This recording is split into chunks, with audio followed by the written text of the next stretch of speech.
Glad you guys are online. A ton of people saw them, got the audio fixed, so we're good.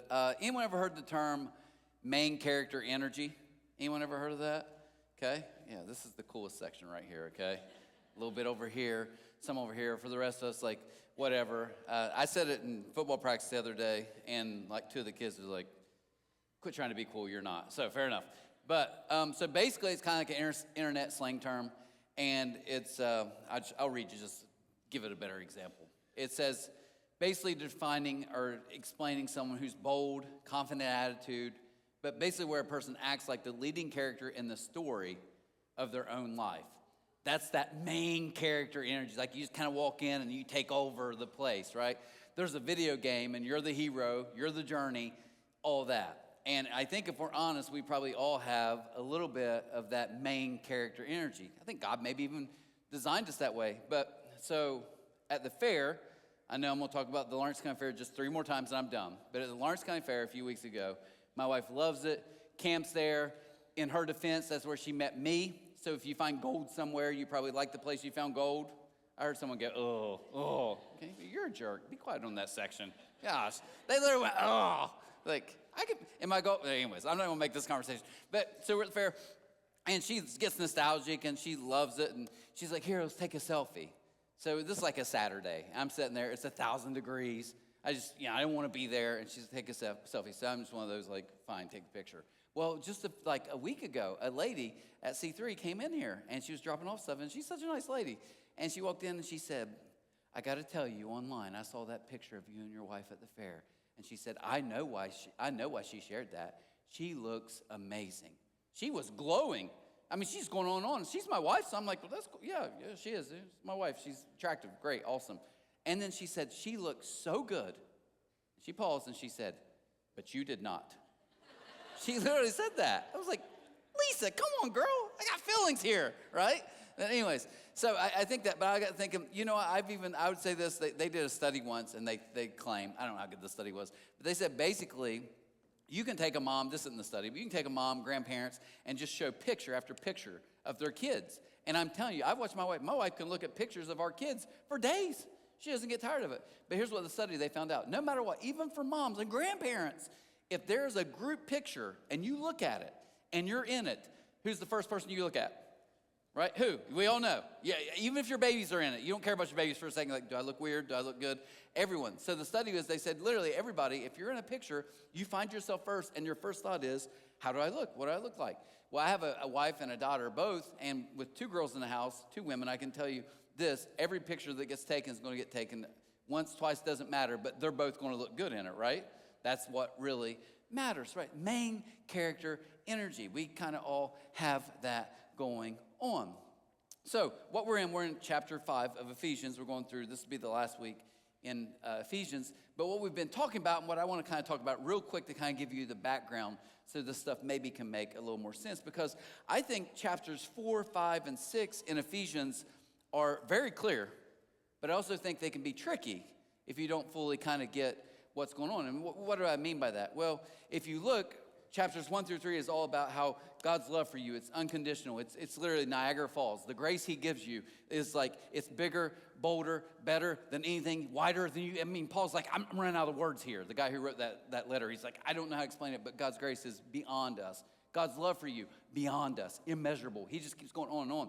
But what you're going to see in chapters 4, 5, and 6, it gets into a little bit of like, hey, now quit doing, hey, this, don't do this, don't. So you kind of go back to that. And what I want to share with you, this is very helpful for me, and you can disagree, and all of you are smart, and this people watching online, you guys are way more intelligent than me, and you may be right. But I think there's really only 2 ways if you ever decide to read a Bible, or on your phone or whatever, if you decide to read the Bible, there's really only 2 routes you go. And in the Bible, I'll just give you a real quick refresher course. There's really 2 sections. There's an Old Testament, which is also called the Old Covenant, and there's a New Testament or the New Covenant. The Old Testament, just so you know, super fast, is like everything really before Jesus, like kind of, God's story before Jesus. And then the New Testament or New Covenant is really Jesus and then the early church, and then a lot of letters that they wrote with the church. But anyways, here's how you can look at that. You can either say, there's the Old Testament, which had a bunch of commandments and a bunch of laws, and it did, like 613. And there's like, don't do this, blah, blah, blah. That's how it works. Well, then you can get to the New Testament and be like, okay, now Jesus came on the scene, so he changed the game. So now there's a bunch of new commandments. So every time I read a letter or something, it's like, okay, that's what I should do. Okay, I need to quit doing this. I need to start doing that. But I listened to a guy one day, and he explained it. I was like, man, this is the route I would go. He said, yes, in the Old Testament, you have all this law completely. But in the New Testament, in John 15, Jesus sits down with his people, and he says, listen, I'm going to give you a new commandment. Just one. I know there's a bunch. I'm going to fulfill all that. But here's your new commandment. I want you to love as I've already loved you. It's called what I think is the Great Commandment. Literally, Jesus said, now there's just one. And here's what I would say about all the New Testament. Once you get that, all the stuff you read in the New Testament is literally just practical ways to live out how we love others since we've already been loved ourselves. That's literally it for every one of us. So I would challenge you, and you can text me and email and disagree, but I think it's not, oh, there's a bunch of new commandments now in the New Testament. It's not. There's just one. And it's really simple. It's easy to live out. It's just, hey, I want you, Jesus said, to love others the way I've already loved you. I know, Jesus, but this guy at work, he's really getting on my nerves, and he's kind of annoying, and da-da. Okay, I want you to forgive others the way that I forgave you. Oh, okay. I want you to, we're going to see in a second, submit to others the way that I submitted to people. Okay. All this comes back to we basically love the way that we have already been loved. So I'm going to challenge you before we get into just real quick, Ephesians 5. Be careful, because I know this is kind of like an old Baptist preacher joke. When I was a kid and went to this little church beside my house by myself, like a teenager, I remember a guy said this once, and it's cheesy, but he said, basically a guy said, hadn't read the Bible. God, I haven't read the Bible in years. I'm going to go back. And he said, you know what I'm going to do? I got big choices to make. He said, I'm going to open the Bible, and as soon as I open it, the first thing it says, I'm just going to do what you tell me to do in the Bible. So he literally opened it up, and he went to the first page, and it said, Judas hung himself. Okay. So he's like, okay, maybe that was just a mess up. So I'll switch to the next one. And literally, he goes to the very next one, and it says, go and do likewise.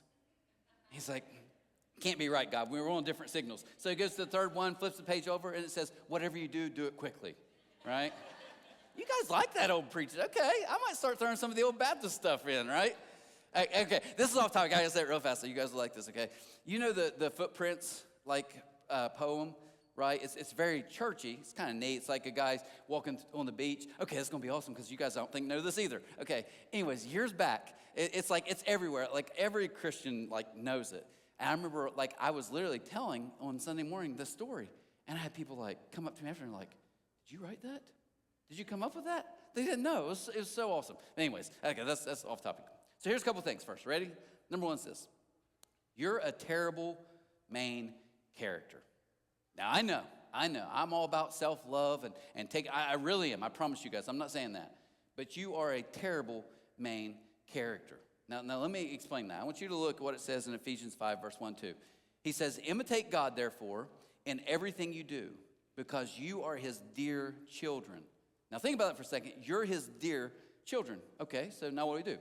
Live a life filled with love, following the example of Christ. He loved us and offered himself as a sacrifice for us, a pleasing aroma to God. Now, can I just stop there and say, Paul keeps saying this. That's the guy that wrote this. He keeps saying it multiple times all throughout. Basically, here's the big idea again, okay? You are God's dear children. You are loved. Now live loved. And then at the end, he says, you, literally, Jesus, who now lives in us, is a pleasing aroma. So even when people are like, oh, I just stink. Well, no, not really. If you follow Jesus, that's not true. But why am I saying that, okay? Here's what I want you to hear today. Maybe this will help relieve some stress in your life. You make a terrible Savior. People watching online, listen to me. You make a terrible Savior, but you make a terrific son or daughter. When you kind of realize your place in all this. Okay, what do I mean by that? I know you're trying to control everything with your children. I know you're trying to control everything at work. Some of you type A's like me. I'm going to do this, I'm going to do that. But here's the bottom line. We're not in control. We're not. I can't control a ton of things. I can't even control whether I make it home today or not. Think about that. Right? I make a terrible Savior. I can't save the world. But I can be a terrific son or daughter. Look, again, he says, imitate God, therefore, in everything, because you are his dear children. Maybe the message of the New Testament is not God saying, behave. It's saying, beloved. You're my beloved child. It's not behave. It's beloved. This is how this works. Now, here's the thing. I live so much of my stress life. I get stressed all the time. I try to be the main character in my story. I do. It's so stressful. Here's probably the biggest one. Now, I'm going to tell a few stories about my wife, sweet baby Jay, okay? That's what we call her at the house. Okay, no one does. I do. But I will say this, and I want you to just, the time she calls me out the most, and if I would bring her on stage and be like, what's really the one thing where you're like, you get ridiculous, it's kind of embarrassing to know you, all that stuff, right? Literally, I promise you, is driving. It's like my road rage. She's literally like, I remember the day I was like, I don't have road rage. And she was like, and the kids were with us, and they're like, yeah, you're psycho, right? But it's not like honking my horn and doing all that stuff. I just can't handle, and you guys can riddle me this. Here's what blows my mind. I'll be heading to work or something in the morning, heading out 141. No, work's a better story. On 52, I will literally have a car in front of me going 48 miles an hour in the right lane. You do you, boo. That's okay. But here's what happens. Another car, and I think they're in cahoots together, will literally get in the other lane, and they drive 48 together. And literally, I'll be from Iron to the South Point with two cars going the exact same speed. I'm like, are you guys talking together? What? Like, I don't ever honk my horn, but I lose my mind. And my wife, she always say it's like cool stuff to ground me. She's like, it's probably just, pretend like it's just an old lady. Are you going to yell at your grandma, Trent?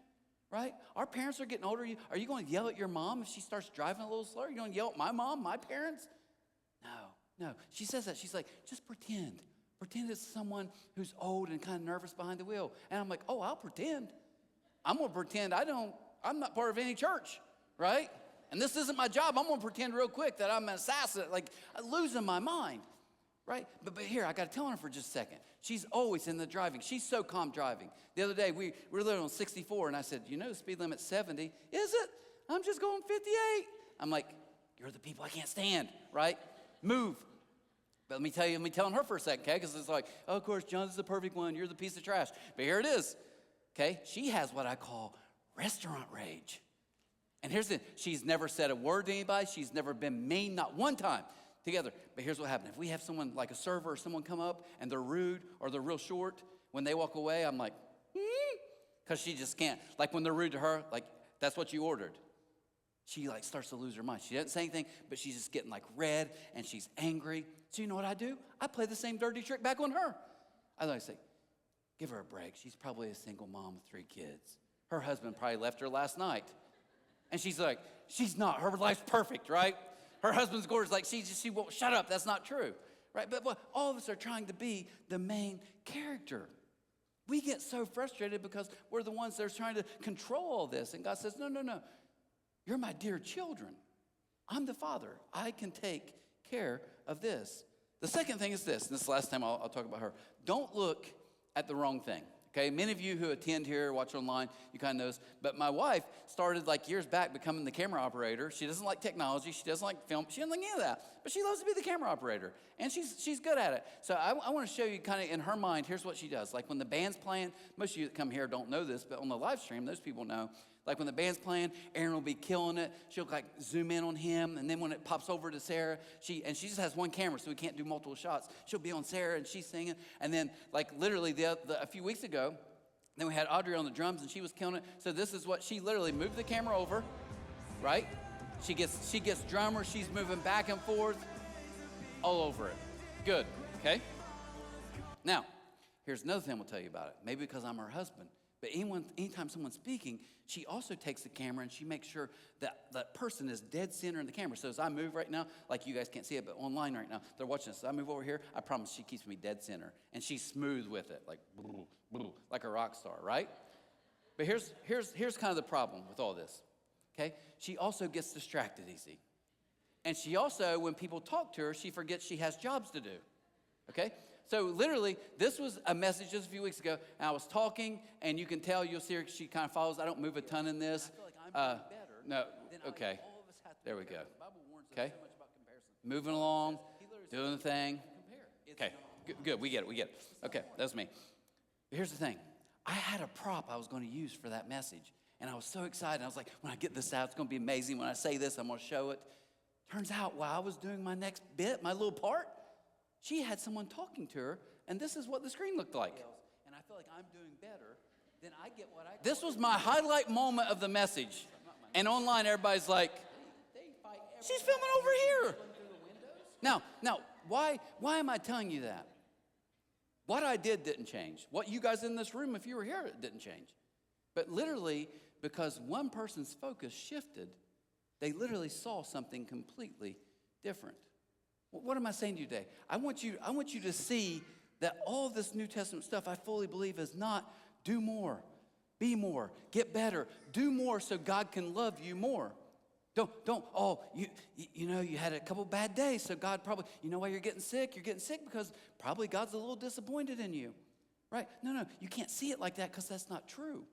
It's not true. Romans 8 even tells us, it says, now because of Christ, there's no condemnation. Now, are there consequences? Yes.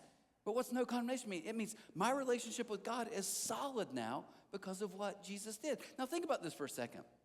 God in the Old Testament had all of these conditions that had to be met, and none of us could meet them.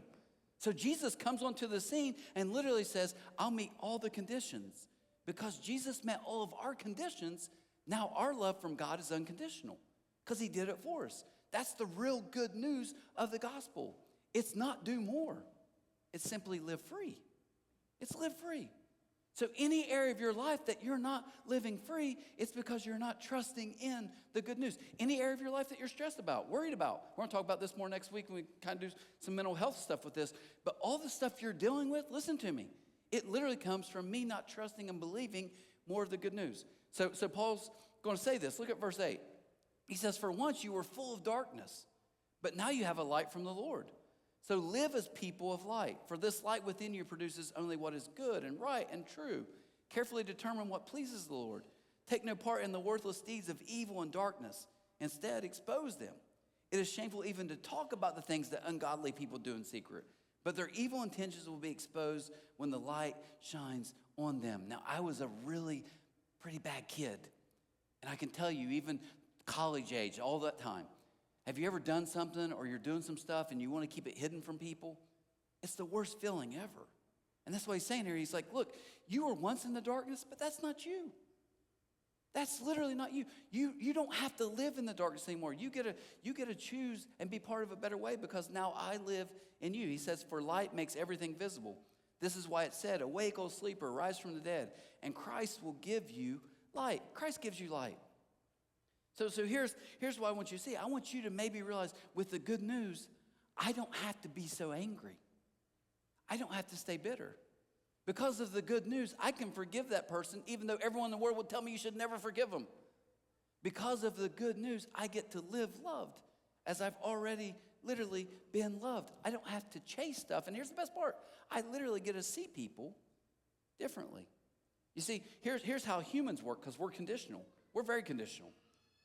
I treat you how I meet you. That baby did not like that point, right? I treat you how I meet you, right? But we think that with God, we're like, okay, that means God must treat me however he meets me in that moment, but it's not. Jesus actually treats you where he's going to take you. And you got to kind of understand that because, again, that's the power. I was thinking about this. A few years ago, a good friend of mine, we were pretty close, still close, and he's telling me about another friend of his. I didn't know him, so we went to go eat somewhere, and this guy was older, and I threw out a little quick joke and made a joke, and he just kind of looked off, and the whole time he was just kind of like eating, head down, didn't talk much, and I was like, this guy's a jerk. Like, he's a colossal jerk. So after that, literally, I was just like, I don't know why he's friends with my friend. Like, that's one of the rudest guys I've ever met in my life. So the next week, I see him out, we're somewhere. I was like, how's he your friend? Like, literally, that's like I said this. I was like, I've thought about it all week. That's the rudest cat I've ever met in my life. And he said, well, going through some stuff. Well, to me, that's still not good. I'm like, we all are. And he said, no, he actually found out that he's terminal. And he hasn't told his family yet.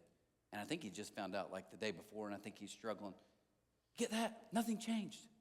Nothing changed but me. It's like, oh. I feel awful. I feel awful I even said that about the guy. Why? Because it was what I was looking at. When I make the whole world about me, the second you don't serve me, the second you're not doing what I want you to do, I have to lose my mind because what? The world's about me. But I can say, no, I'm just another child in this amazing family God's created. I get to be a kid. That's the beauty of this. And then the last one, and this is what I want you to hear. The life you're waiting for has already started. Now, we got a lot of young people in this church, not older people. We all think about it too. But a lot of young people in this church, I'll tell you this. We literally, okay, all the young people, when they talk to me and they're like, what's God's will? People don't do as much now as they did back like 10 years ago, but still, kind of my purpose. If you walked in, we have signs that say, our purpose is to help you find your purpose. We believe that. And I tell you this, I think this is where we mess up. When you talk to most people, we think a purpose is my job, what school I go to, what do I do while I'm at school, who do I marry? All those are great things, but we think that's our purpose. Your purpose is not a do, though. It's not. It's not something you will ever do. What's our purpose? Verse 15, he says, so be careful how you live. Don't live like fools. Okay, but like those who are wise. Okay, what's that mean? What's it mean to live wise? He says, make the most of every opportunity in these evil days. So you got to realize every moment is a moment for me to literally live loved. Every moment. The good, the bad moments of my life.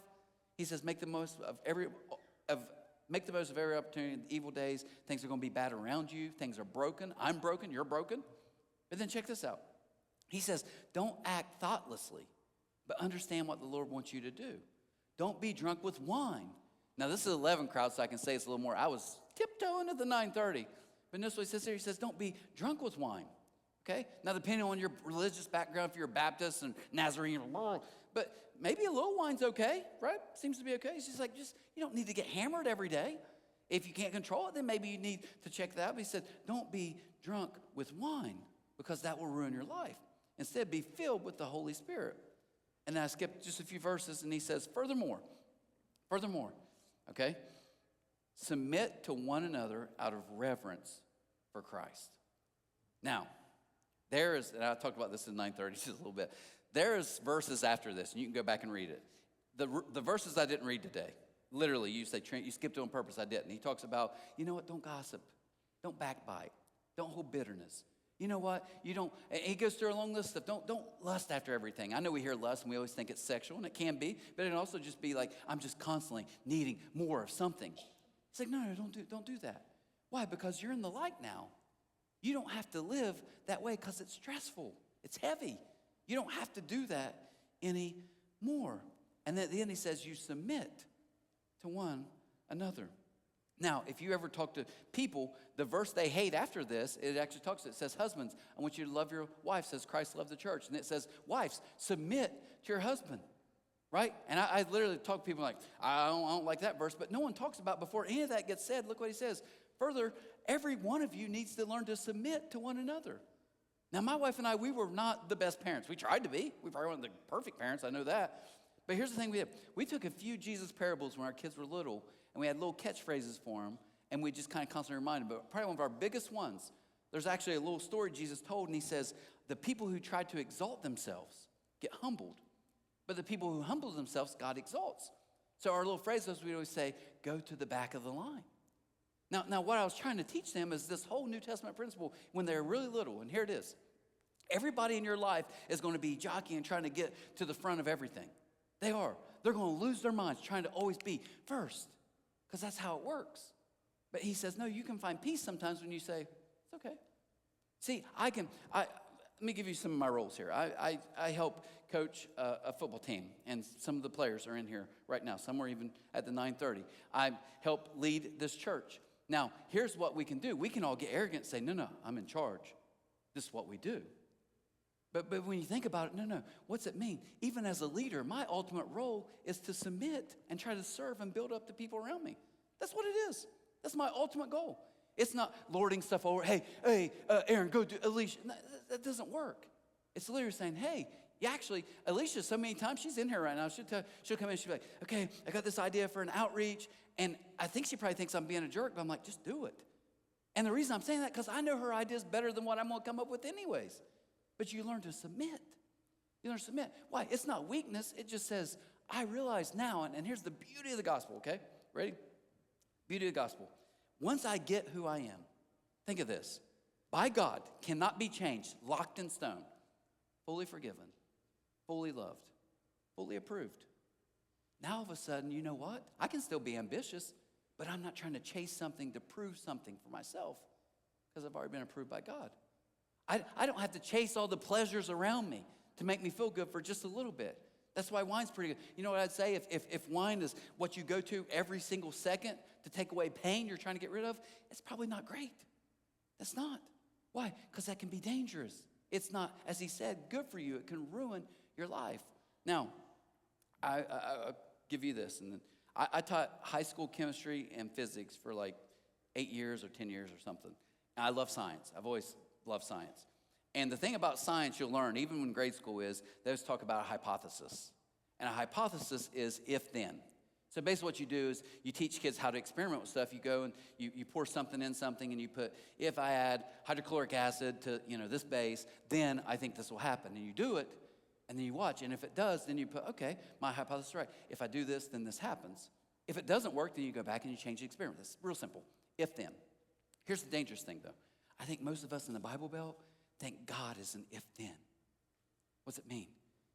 If I need God to come through for me today, then I've got to fill in the blank. If I need God to make sure he still loves me fully, then I've got to read my Bible. All these things aren't bad, but it's just like it's an if-then statement. And what you got to learn with the good news, and this is the last part I give you. What you learn with the good news is you get to say, because he did that, I now get to. Because he loves me so much, I now get to live free. Because he loves me so much, I don't have to look to other people to fulfill every aspect of my life. I don't look to my wife and say, you got to love me unconditional or I'll never live. No, you don't. She didn't have to either. We've already got that. So you get to enjoy life. So I told you, your purpose doesn't start with a do. I want you to hear this as we pray. Your purpose starts with a who. So we took our two kids both our kids left for college, and my son left Thursday morning to go back to KCU because they're starting football camp. My daughter's an RA at U Pike, so we moved her in Saturday. And I can tell you guys, it's pretty interesting with kids, how they work, okay? They're both like junior, seniors now, that range. My son left. I was at work, so I didn't even see him when he left. But I asked my wife, like, that, and I was like, was he okay moving in? Did he have everything? And she's like, I don't know. He had like 2 bags, right? We moved my daughter in yesterday. We had 8 semis. I'm not kidding. I was sweating, so I was like, whew, whew. I mean, just care. I'm like, good Lord, how long are you here, kid? Right? Are you moving to Alaska? She's like, need a shirt. I thought, my son probably took 3 shirts, 3 pairs of shorts, probably underwear. It's like, I'm good. Need a pillow? I'll sleep on my duffel bag. I don't care, right? But it did get me thinking. I was like, what's really, maybe I'm getting old and this out too, but I was like, what is the purpose of this? It's the purpose of our lives. And I was thinking while I was driving yesterday by myself on the way to U Pike, I thought, you know what I think it is? I think it's simply us. Here's what I think. Once you get this foundation, everything becomes so much easier. Your purpose starts with knowing how deeply you're loved by the God of the universe. It starts there. And then you learn through that, I get to now live loved to others. It goes back to the great commandment. If you know how loved you are, then you get to live loved to the people around you. So this week, what he just said, make every opportunity. This week might be you tomorrow to wake up and say, hey, I know I got to go to practice, but how can I live love to these people around me? How can I be an encourager today? How can I, you don't have to share a bunch of weird Christian memes and emails. You don't have to do any of the weird stuff. You can literally just be the person where they're like, that person's all right. They seem like they care about me. They seem like they're pretty positive. They seem like they have more joy than most of the people around us in our job.